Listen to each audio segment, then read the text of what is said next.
Huge Intro. Kadang-kadang, pengorbanan bukan tentang apa yang kita lepaskan, tapi tentang siapa yang sanggup kita kehilangan. Dan bila darah sendiri menikam dari belakang, luka itu bukan lagi sekadar di hati, ia meresap ke dalam jiwa. Inilah kisah dua beradik yang pernah bersumpah untuk tak pernah berpisah, tapi akhirnya dipisahkan oleh cinta dan rasa iri yang tersembunyi di balik senyuman. Malam itu, hujan turun perlahan di luar jendela rumah pusaka arwah ayah mereka.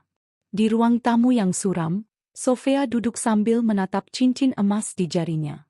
Tangannya menggigil. Di depannya, Alia, adiknya sendiri, berdiri dengan mata merah dan wajah tegang. "Kenapa, Kak? Kenapa mesti dia?"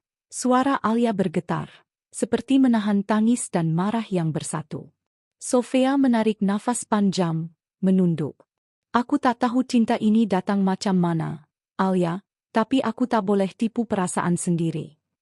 Alia ketawa kecil, tapi dalam nada sinis. "Perasaan sendiri? Kak, tu lelaki yang aku nak kahwin. Kau tahu tak betapa lama aku tunggu dia?" Sofia menatap adiknya, air mata jatuh perlahan. "Aku tahu, Alia, tapi bila dia datang jumpa aku, dia kata dia tak boleh tipu dirinya juga." Suasana sepi. Bunyi hujan jadi satu-satunya saksi malam itu. Dua jiwa yang pernah berkongsi rahasia kini terpisah oleh satu nama, Adrian. Sebelum semua ini berlaku, hidup mereka sebenarnya sederhana tapi bahagia. Sofia, kakak yang matam, lembut, dan selalu mendahulukan keluarga. Alia, adik yang manja, tapi penuh semangat. Mereka membesar tanpa ibu, hanya bersama ayah yang keras tapi penyayang. Ayah mereka meninggal dunia 2 tahun lalu, dan sejak itu, Sofia lah yang ambil tanggung jawab rumah. Dia kerja sebagai juru rawat, sementara Alia baru mula kerja sebagai pereka fashion. Walaupun sering berselisih faham, mereka tetap tidur di bilik yang sama setiap malam, berkongsi rahasia, gelak tawa, dan kadang-kadang tangisan. Sampai satu hari, Alia memperkenalkan seseorang kepada Sofia. Seorang lelaki tinggi, berkulit sawo matang, mata tenang, Adrian, rakan sekampung yang baru balik dari luar negara. "Dia serius dengan aku, Kak," kata Alia dengan senyuman penuh harapan. Sofia sekadar mengangguk, tak tahu kenapa hatinya berdebar aneh. Beberapa minggu berlalu, Sofia mula perasan sesuatu. Setiap kali Adrian datang menjemput Alia, pandangan lelaki itu sering singgah padanya lebih lama daripada sepatutnya. Awalnya dia abaikan, tapi lama-lama rasa bersalah itu makin menghimpit. Satu petang, masa Sofia tengah siram bunga di halaman, Adrian datang. Alia belum balik kerja. "Cik Sofia," suara Adrian lembut, "boleh saya cakap sekejap?" Sofia berpaling, jantungnya berdetak laju. "Pasal apa, Adrian?" Adrian menunduk, mencari kata. "Saya tahu ni salah, tapi sejak pertama kali saya datang ke rumah ni, hati saya tak pernah tenang." Sofia kaku. "Apa maksud awak?" "Saya cuba suka Alia, sebab saya fikir itu yang betul. Tapi setiap kali saya pandang dia, saya nampak bayang awak." Perkataan itu seperti panah. Sofia berpaling, coba menahan air mata. "Adrian, jangan. Alia cintakan awak. Jangan buat macam ni." "Tapi saya tak mampu tipu hati saya, Sofia," jawab Adrian dengan nada putus asa. Beberapa hari kemudian, Alia perasan perubahan pada kakaknya. Sofia jarang bercakap, dan bila dia senyum pun, senyum itu kosong. Tapi Alia tak tahu, setiap kali dia sebut nama Adrian, dada Sofia terasa sesak. Sampai akhirnya, rahasia itu pecah. Satu malam, Alia terdengar perbualan mereka di tepi surau kampung. Adrian datang menemui Sofia sekali lagi, memohon kepastian. "Saya tak nak lukakan sesiapa," bisik Sofia. "Tapi awak dah pun lukakan saya bila awak tolak perasaan ni." Alia yang berdiri di balik tiang batu, terpegun. Nafasnya tersekat.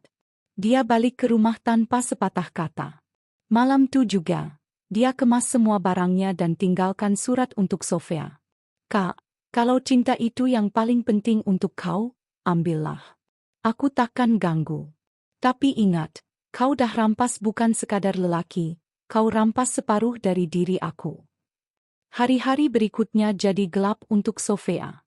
Dia coba cari Alia, tapi adiknya seolah hilang di telan bumi. Adrian juga coba menjejak, tapi sia-sia. Beberapa bulan kemudian, Sofia dan Adrian akhirnya berkahwin dengan restu keluarga sebelah lelaki. Tapi bahagia itu tak pernah sempurna. Setiap malam, Sofia terjaga dengan rasa bersalah, dengan bayangan wajah Alia yang terakhir, mata yang penuh kecewa. Kadang dia termenung di beranda, merenung langit malam. Alia, di mana kau sekarang? Bisiknya. Sampai satu hari, dia dapat mesej dari nomor tak dikenali.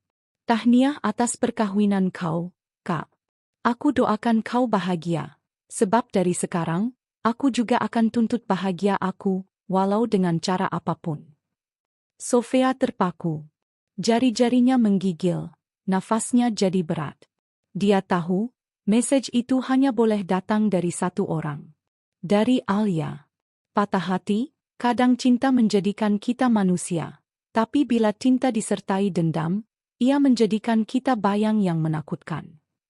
Jangan lupa like, subscribe untuk sambungan kisah dua beradik ini yang akan terus menguji makna kasih sayang dan pengkhianatan sebenar. Bulan Sabit. Kadang cinta yang paling menyakitkan bukan datang dari orang luar, tapi dari orang yang pernah kita lindungi sepenuh jiwa. Dan bila pengkhianatan itu datang dari darah sendiri, tak ada kata maaf yang benar-benar menyembuhkan. Beberapa bulan berlalu selepas perkahwinan Sofia dan Adrian. Hidup mereka nampak tenang dari luar, senyuman di wajah, doa di bibir. Tapi dalam hati Sofia, ada ruang kosong yang tak pernah diisi.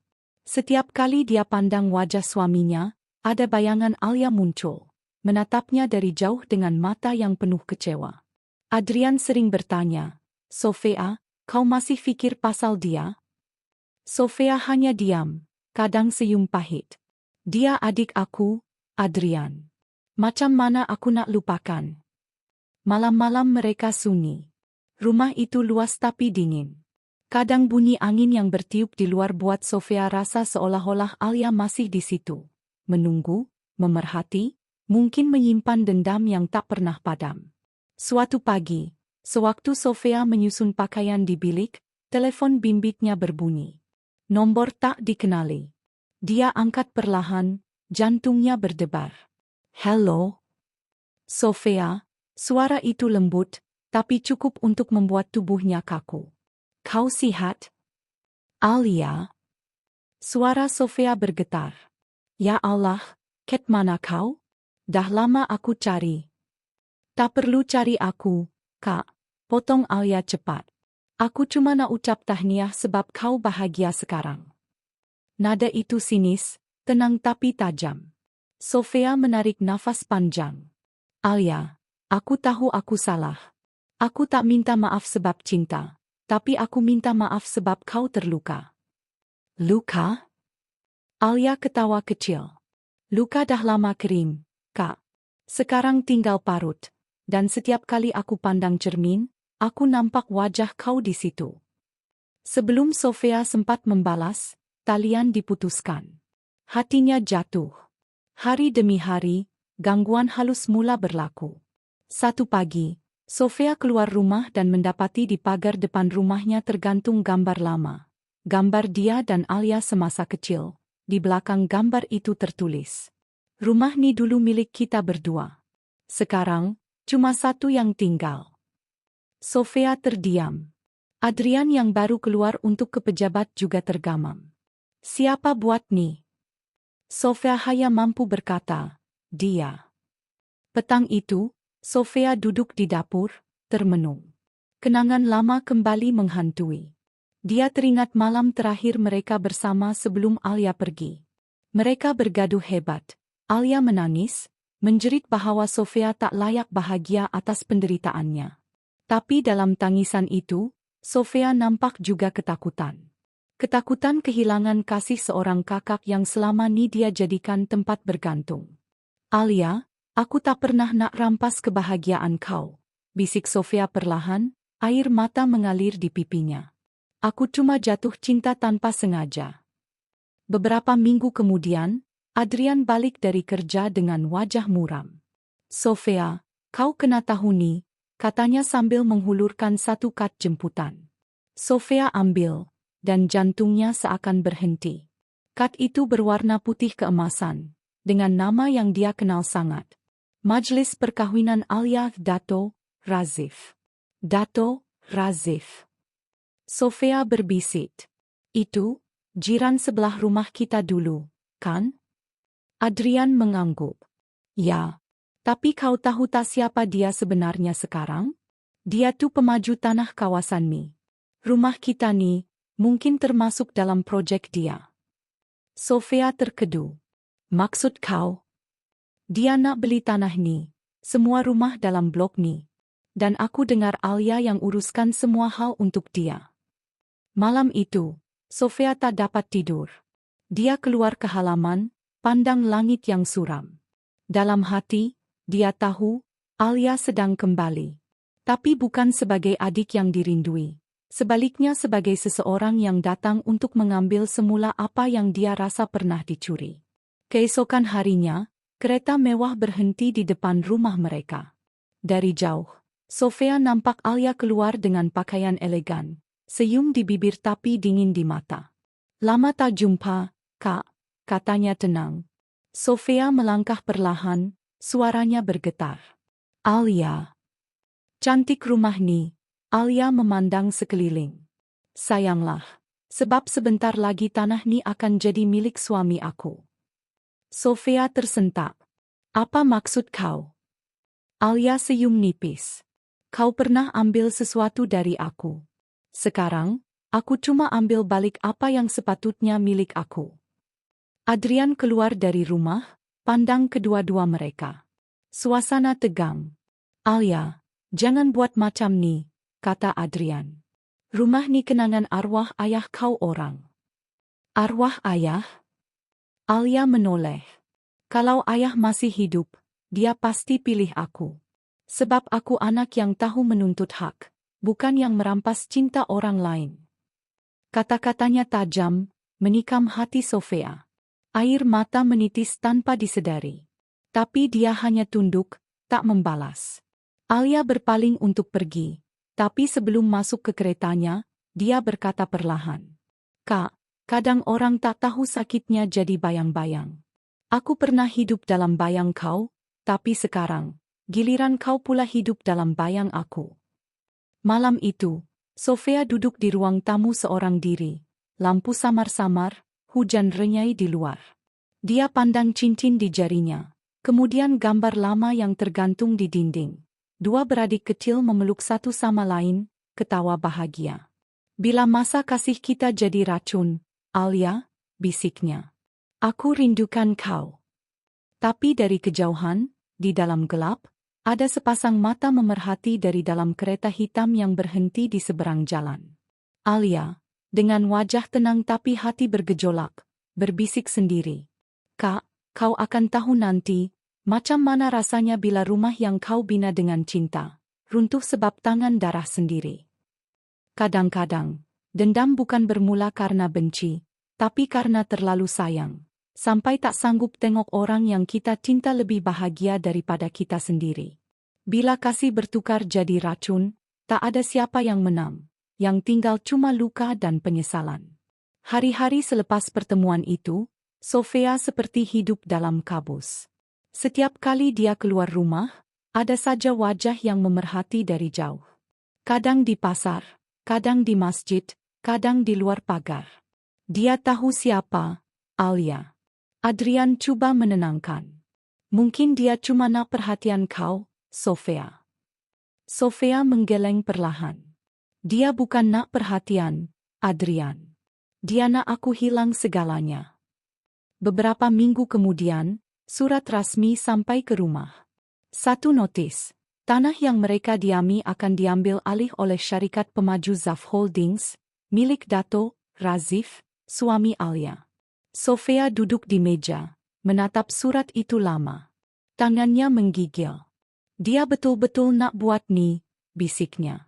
Adrian marah. Aku akan lawan. Ini rumah kita, Sofia.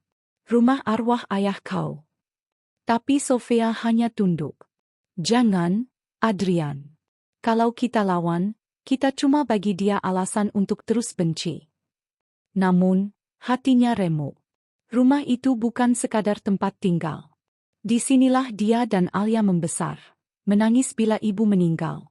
Ketawa bila ayah balik dari kerja. Berjanji untuk tak pernah berpisah. Sekarang rumah itu jadi medan perang antara dua hati yang dulu bersatu. Beberapa hari kemudian, Alia muncul lagi. Kali ini di halaman rumah, dengan senyuman palsu. Aku datang bukan nak gaduh, Kak. Aku cuma nak bincang, katanya. Sofia pandang adiknya, mata berkaca. Bincang pasal apa lagi yang tinggal, Alia? Kau dah ambil semuanya. Alia mengangkat kening. Belum lagi, Kak. Aku belum ambil balik maruah aku yang kau rampas. Maruah? Sofia tergelak pahit. Alia, cinta bukan benda yang boleh dirampas. Kalau Adrian pilih aku, itu bukan sebab aku paksa. Alia mendekat, nadanya dingin. Tapi kau tahu aku cintakan dia. Sofia menunduk. Aku tahu. Dan sebab itu aku paling benci diri aku sendiri. Mereka berdiri dalam diam, hanya bunyi daun kering dihembus angin yang kedengaran. Tiba-tiba, Alia bersuara perlahan. Kau tahu tak, Kak, sebelum ayah meninggal, dia tinggalkan surat wasiat. Sofia terkejut. Wasiat? Aku tak tahu pun. Alia senyum nipis. Sebab aku yang simpan. Apa maksud kau, Alia? Alia mengeluarkan sampul surat dari beg tangannya. Wasiat ni bukan sekadar tentang rumah. Tapi tentang siapa kita sebenarnya. Sofia mengambil surat itu, membukanya dengan tangan menggigil. Dalam surat, tertulis tulisan tangan ayah mereka yang masih jelas. Jika satu hari nanti kebenaran ini terbongkar, aku harap kamu berdua masih boleh saling menyayangi. Sofia bukan darah dagingku. Dia anak angkat yang kuambil selepas ibumu meninggal dunia. Sofia terdiam. Dunia seakan berhenti berputar. Dia menatap Alia, air mata mula menitis. Apa maksud semua ni? Alia ketawa kecil. Maksudnya, Kak, kau bukan adik aku. Jadi sekarang, aku tak berdosa kalau aku rampas semua yang kau ada. Sofia terduduk di tangga, air mata jatuh tanpa henti. Dia teringat setiap kenangan. Bagaimana ayah dulu selalu lebih tegas dengan Alia, tapi lebih lembut dengannya. Bagaimana Alia sering merungut, ayah lebih sayang kau. Rupanya, semua itu ada sebab. Alia berdiri di hadapannya, tanpa sekelumit simpati. Ayah pilih kau sebab dia kesian. Tapi aku yang tanggung rasa diketepikan seumur hidup. Sofia menggeleng, suaranya serak. Tapi aku tetap sayang kau, Alia. Kau adik aku, darah atau tak darah, aku tak peduli. Sayang? Alia mendekat. Sayang macam mana? Kau dah ambil lelaki aku, rumah aku, kasih ayah aku, dan sekarang, kau nak bagi aku cinta palsu pula. Beberapa hari selepas kejadian itu, Sofia hilang arah. Adrian coba menenangkannya, tapi dia sendiri keliru. Aku tak tahu apa nak buat, Adrian. Semua yang aku percaya hilang dalam sekelip mata. Adrian menarik tangannya. Sofia, aku kahwin dengan kau bukan sebab siapa kau di atas kertas, tapi siapa kau di hati aku. Sofia menangis. Tapi kalau aku bukan anak ayah, rumah ni pun bukan hak aku. Dia boleh rampas bila-bila masa. Adrian coba tersenyum, tapi jelas keresahan di wajahnya. Kalau dia ambil rumah ni, kita bina yang baru. Tapi kalau dia ambil hati kau, aku tak tahu macam mana nak ganti. Malam itu, Sofia keluar ke halaman rumah sekali lagi. Bulan separuh tinggi di langit, udara dingin. Dia menggenggam surat wasiat itu erat di dada. Tiba-tiba, dia terdengar langkah perlahan di belakang. "Alia," bisiknya tanpa berpaling. "Ya, Kak." Suara itu lembut kali ini, bukan marah, tapi seolah letih. Sofia berpaling. Wajah Alia dalam cahaya samar bulan, cantik tapi penuh luka. "Kau menang, Alia," kata Sofia perlahan. "Kalau rumah ni milik kau, ambillah. Aku dah penat." Alia mendekat, menatap mata kakaknya lama. "Aku cuma nak tahu satu benda, Kak, kalau masa boleh diputar semula, kau masih akan pilih dia ke?" Sofia termenung sejenak. "Kalau masa boleh diulang, aku takkan pilih siapa-siapa. Aku cuma nak kita kekal macam dulu, dua beradik yang tak pernah berpisah." Alia terdiam. Di wajahnya, sinar dendam itu tiba-tiba pudar. Air mata pertama jatuh di pipinya, dan dalam diam, dia berpaling pergi. Malam itu, hujan turun lagi.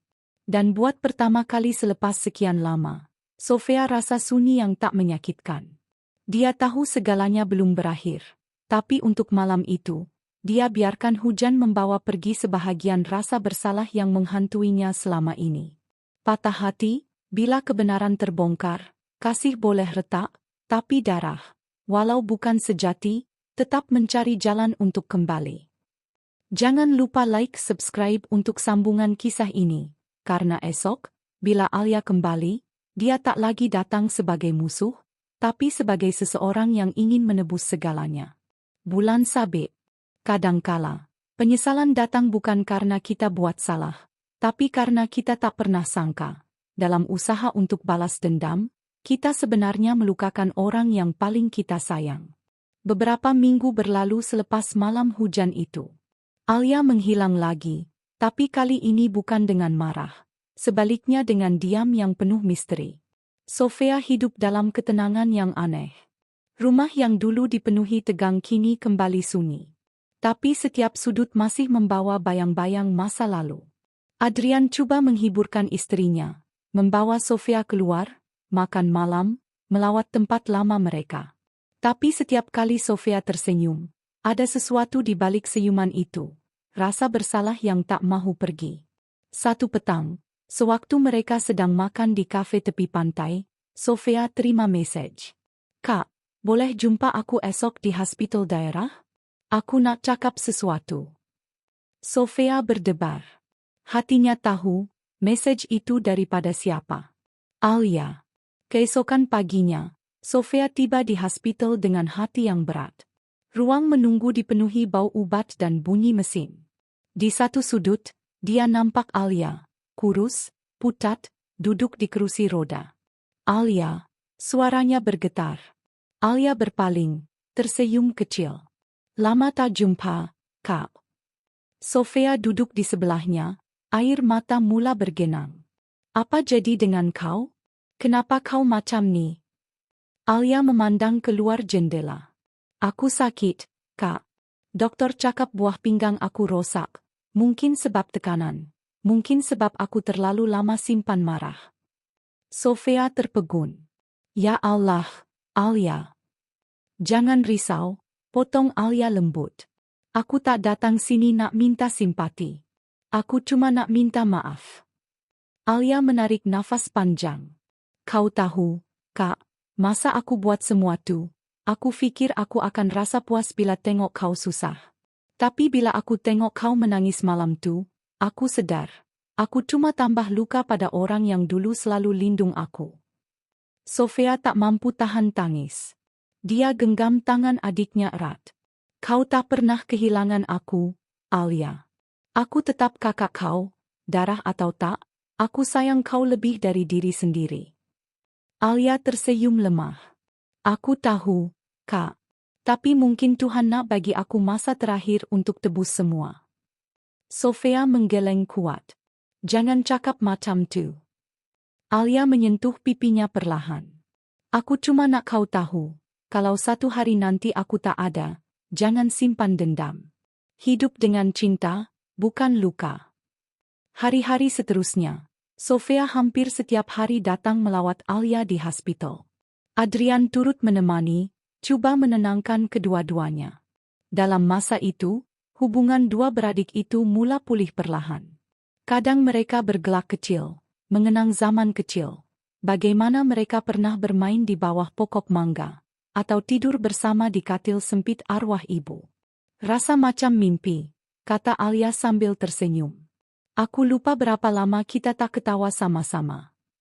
Sofia balas, kita akan ketawa lagi, Alia. Aku janji. Namun satu malam, panggilan telepon datang dari hospital. Puan Sofia, keadaan adik Puan makin lemah. Kami perlukan penderma buah pinggang segera. Sofia tergamam. Adrian yang berada di sebelah segera memegang tangannya.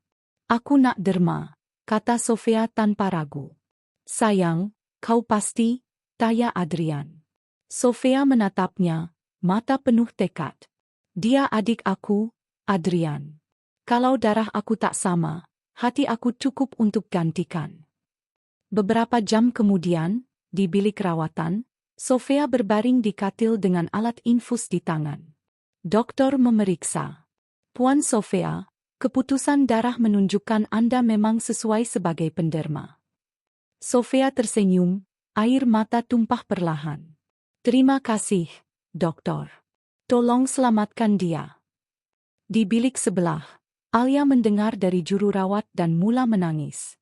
Dia tak sangka kakaknya akan sanggup berkorban sejauh itu.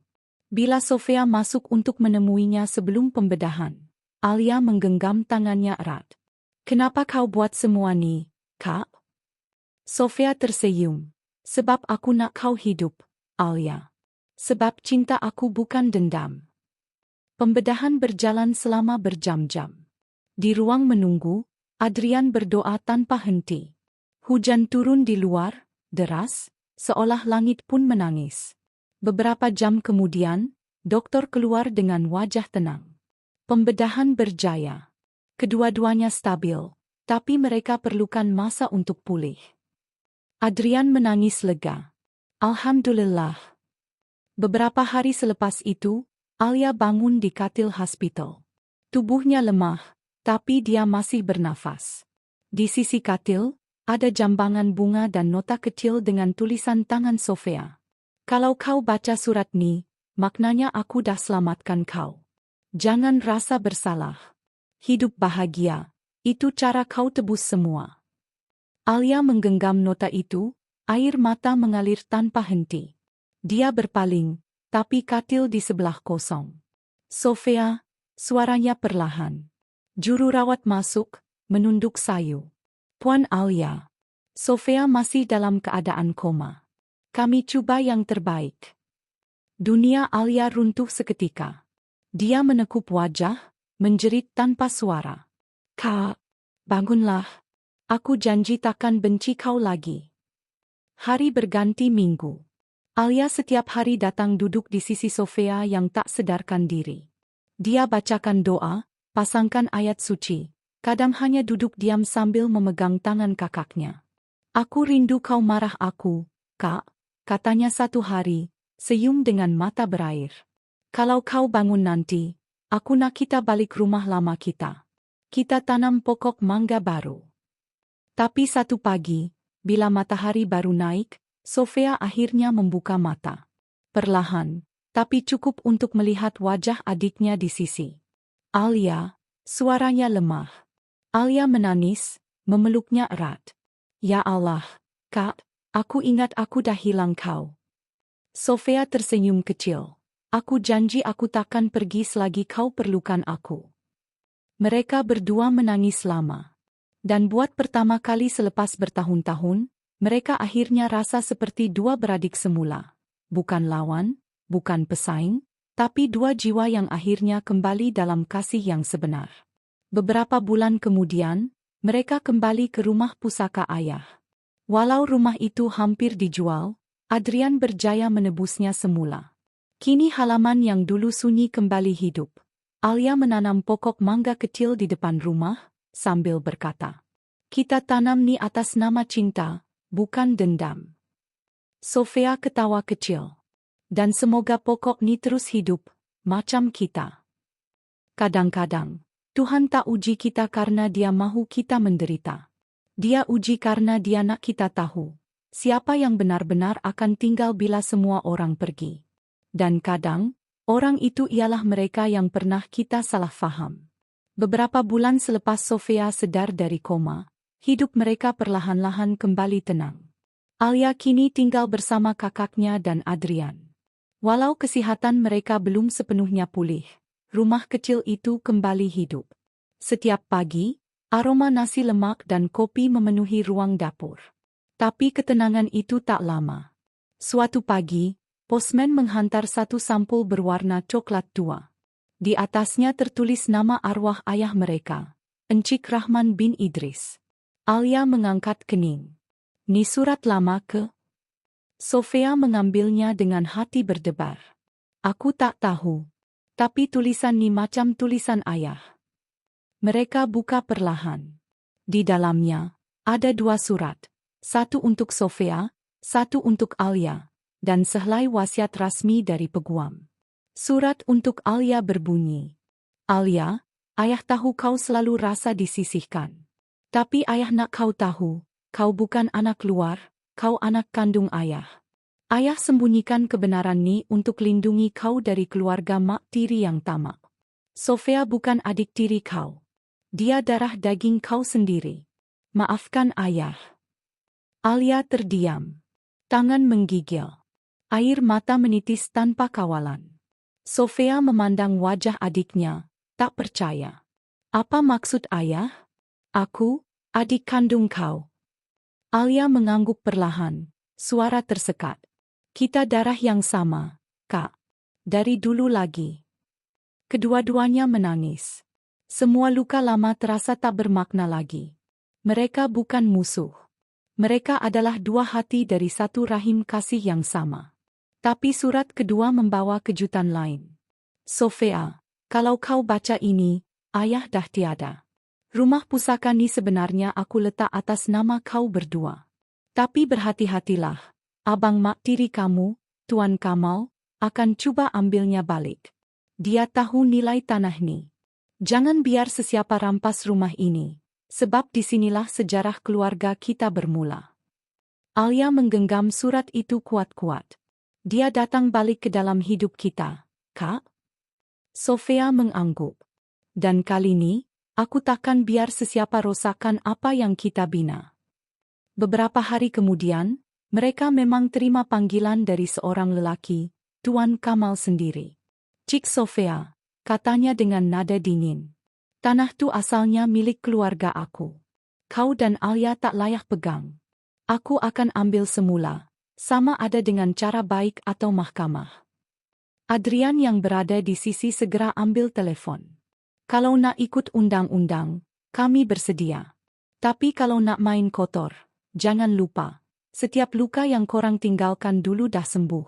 Tapi kami tak lupa rasa peritnya. Beberapa minggu berikutnya, tekanan makin tinggi. Tuan Kamal mula menghantar peguam, memberi notis, dan akhirnya datang sendiri ke rumah. Alia berdiri di halaman, menghadangnya. Pergi dari sini, Pak Cik. Rumah ni bukan harta rampasan. Ini kenangan arwah ayah kami. Tuan Kamal ketawa sinis. Arwah ayah kau? Hah, dia rampas tanah keluarga aku.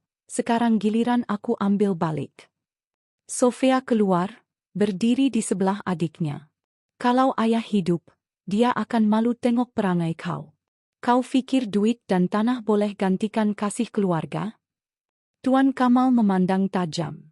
Kau fikir air mata boleh bayar cukai tanah ni? Suasana tegang. Adrian melangkah ke depan. Kami tak takut. Rumah ni bukan sekadar dinding dan atap.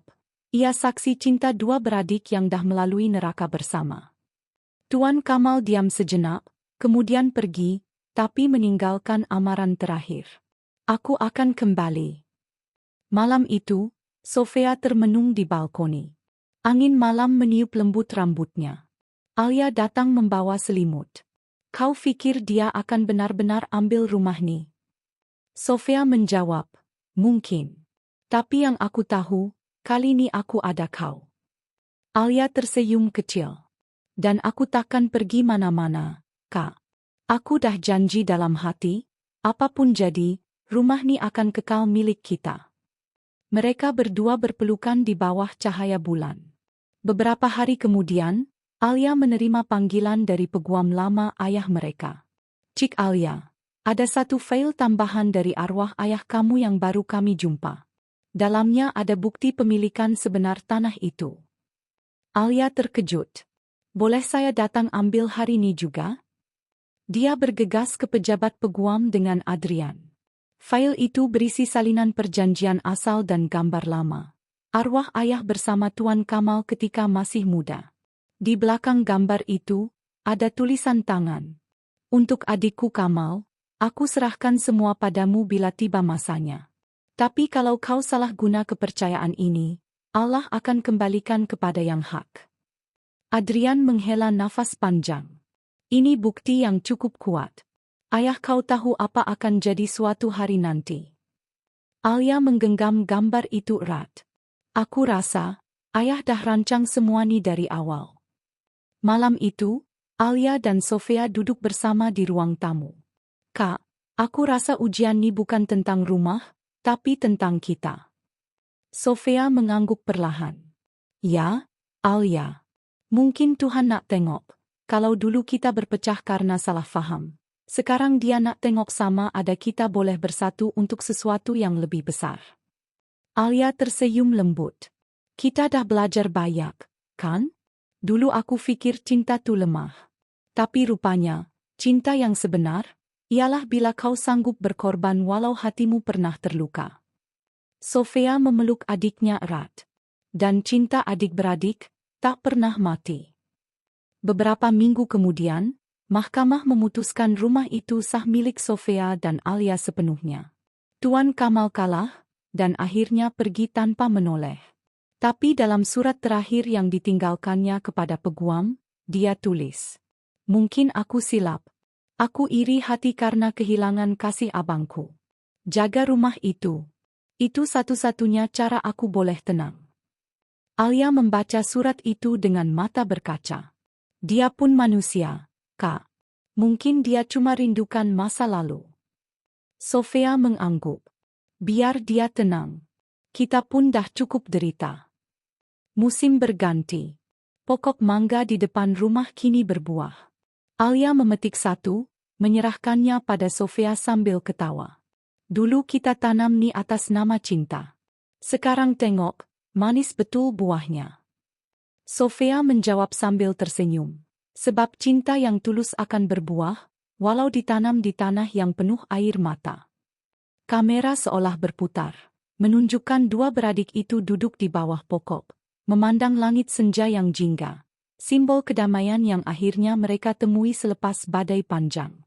Kadang-kadang, luka lama tak hilang, ia hanya diam, menunggu masa untuk berdarah semula. Tapi kali ini, cinta dan keikhlasan mungkin satu-satunya ubat yang boleh menenangkan segalanya. Beberapa minggu selepas kemenangan mereka di mahkamah, kehidupan Sofia dan Alia nampak tenang di luar. Tapi di hati Alia, masih ada sesuatu yang mengganggu. Seolah-olah dia belum tahu semua rahasia yang tersimpan di rumah pusaka itu. Suatu pagi, ketika sedang membersihkan stor lama di bahagian belakang rumah, Alia menemui sebuah kotak kayu usang, tertulis nama, "Untuk anak-anakku, dari ibu." Tangan Alia menggigil. Dia panggil Sofia. "Kak, tengok nih, nama ibu." Sofia terpaku. "Ibu?" Tapi semua barang dia dah hilang masa rumah ni dijual dulu. Mereka buka kotak itu perlahan. Di dalamnya ada diari kulit, beberapa surat lama, dan seutas rantai emas kecil dengan loket berbentuk hati. Alia membuka loket itu. Di dalamnya ada dua gambar kecil. Satu gambar ibu mereka muda, dan dua bayi kembar yang baru lahir. Alia menatap lama. "Kita, kembar, Kak?" Sofia terdiam. Nafasnya seolah berhenti sesaat. Dia memegang gambar itu, air mata menitis tanpa sedar. "Ya Allah, jadi selama ni, bukan aku kakak kau. Kita lahir bersama." Mereka membaca diari ibu perlahan-lahan. Tulisannya lembut, penuh kasih. Aku tak sanggup beritahu sesiapa. Aku lahirkan 2 anak perempuan, Alia dan Sofia. Tapi keluarga suamiku memaksa aku sembunyikan yang satu, sebab katanya keluarga kami tak mampu jaga 2 bayi.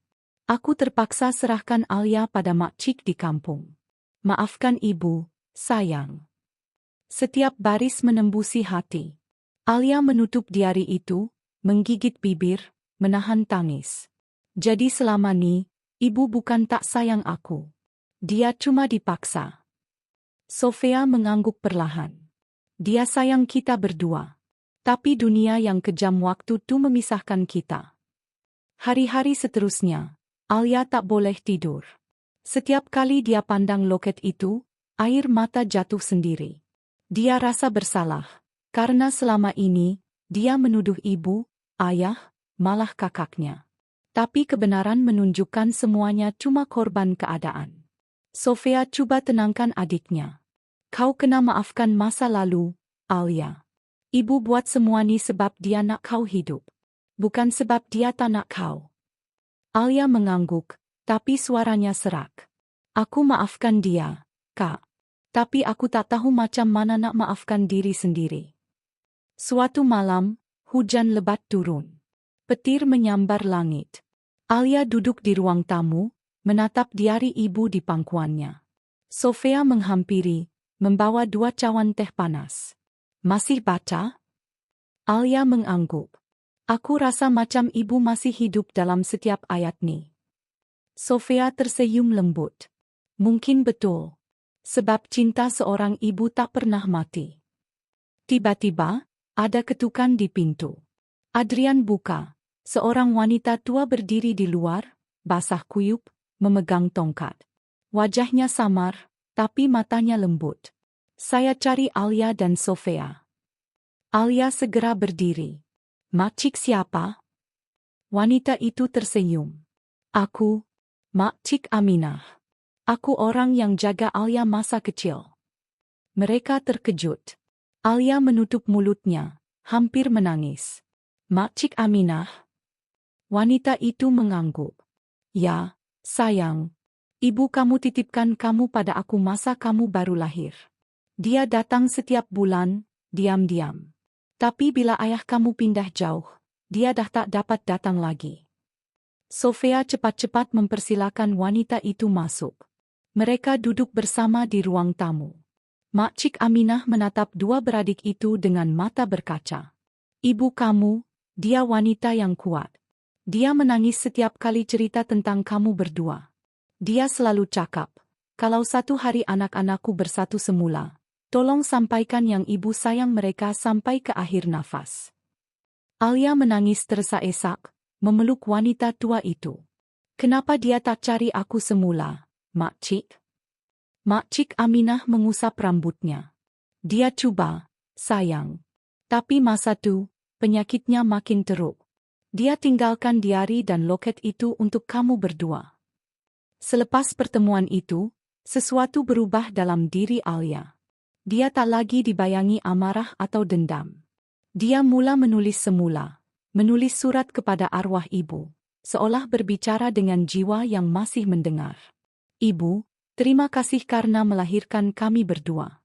Aku janji, aku akan jaga Sofia seperti mana ibu jaga kami dulu.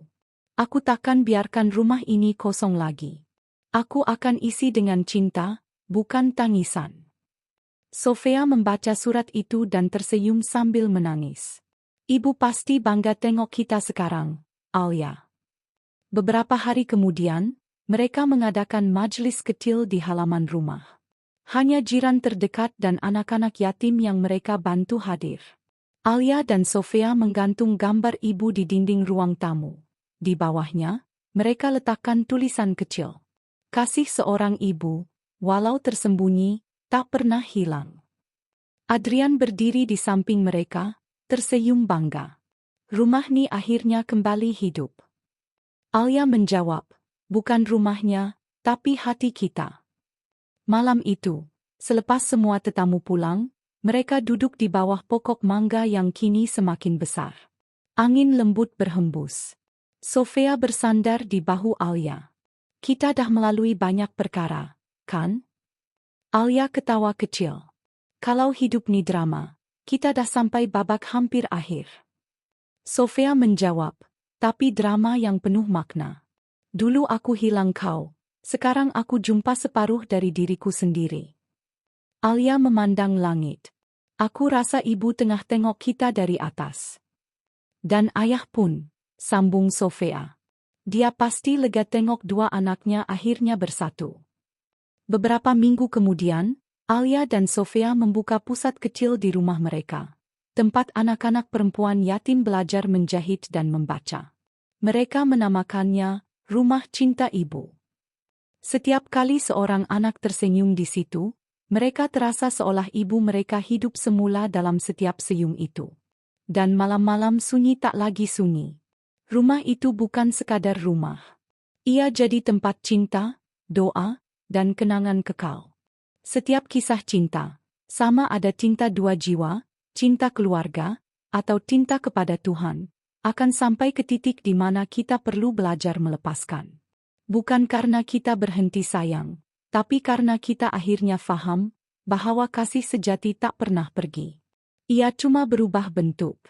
Beberapa bulan selepas Rumah Cinta Ibu dibuka, kehidupan Alia dan Sofia penuh warna baru. Anak-anak yatim yang mereka bantu membawa tawa setiap hari. Suara mereka memenuhi rumah yang dulu sunyi, seolah menutup semua luka lama. Tapi dalam hati Alia, ada sesuatu yang dia tahu belum selesai. Setiap kali dia menatap foto ibu di dinding ruang tamu, hatinya berbisik, masih ada kata yang belum diucapkan. Suatu malam, selepas semua anak-anak tidur, Alia duduk sendirian di bawah pokok mangga. Bulan penuh menggantung tinggi di langit. Cahaya lembut jatuh di wajahnya.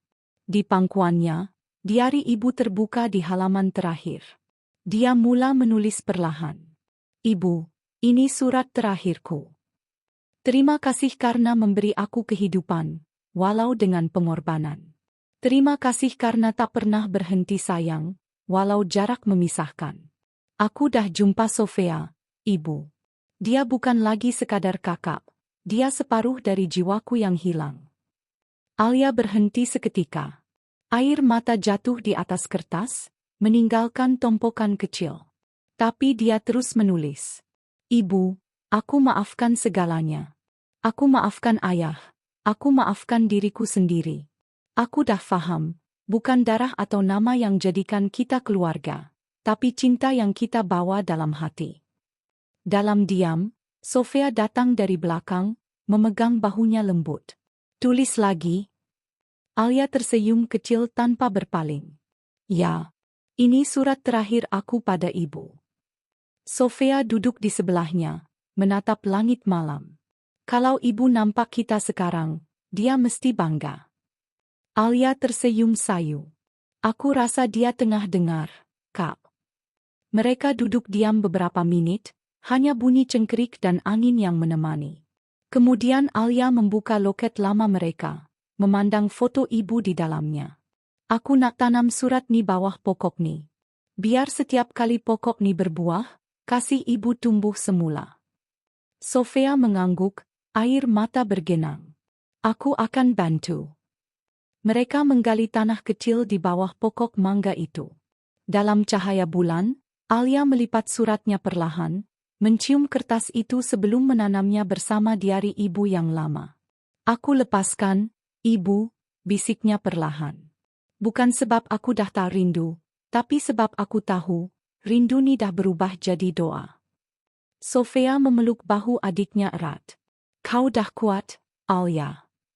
Alia menggeleng sambil tersenyum. Aku kuat sebab aku ada kau. Hari-hari seterusnya, mereka teruskan hidup dengan tenang.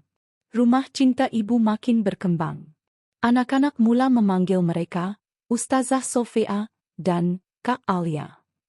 Setiap kali mereka mengajar anak-anak itu membaca doa atau menulis surat kepada ibu bapa mereka yang telah tiada, Alia akan tersenyum sambil menahan sebab.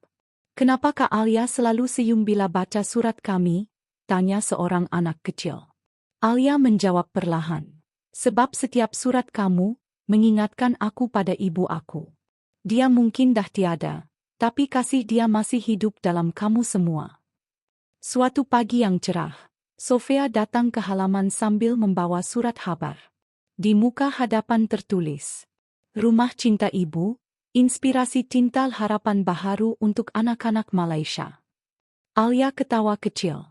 Siapa sangka, rumah yang dulu penuh air mata sekarang jadi tempat kebahagiaan.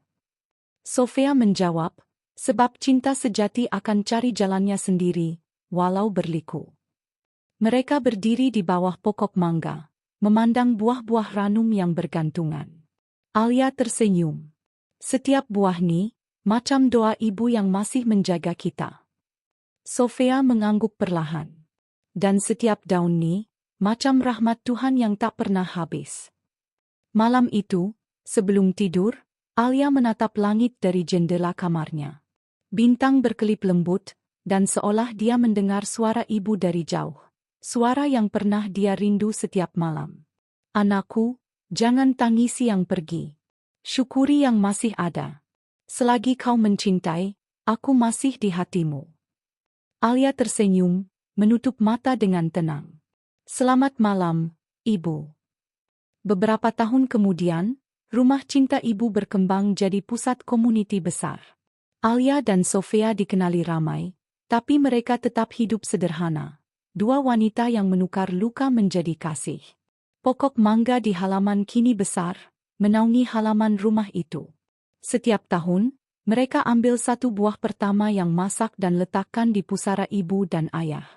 Ini hasil dari cinta kamu berdua, kata Alia sambil tersenyum. Dan begitulah kisah dua jiwa yang dulu terpisah karena rahasia. Kini disatukan semula oleh takdir dan kasih sejati. Rumah yang dulu jadi simbol perebutan, kini jadi saksi pengampunan. Dua hati yang dulu berperang, kini berdenyut dalam irama yang sama. Dan di bawah langit senja, di bawah pohon mangga yang pernah ditanam dengan air mata, hanya kedamaian yang tinggal. Patah hati, kadang, kisah yang paling menyakitkan boleh jadi doa yang paling indah. Bila kau belajar memaafkan, cinta akan kembali. Bukan dalam bentuk yang sama, tapi dalam bentuk yang lebih tenang. Jangan lupa like, subscribe untuk lebih banyak kisah menyentuh hati di Movizes. Karena setiap hati punya cerita, dan setiap air mata punya makna. Bulan Sabit.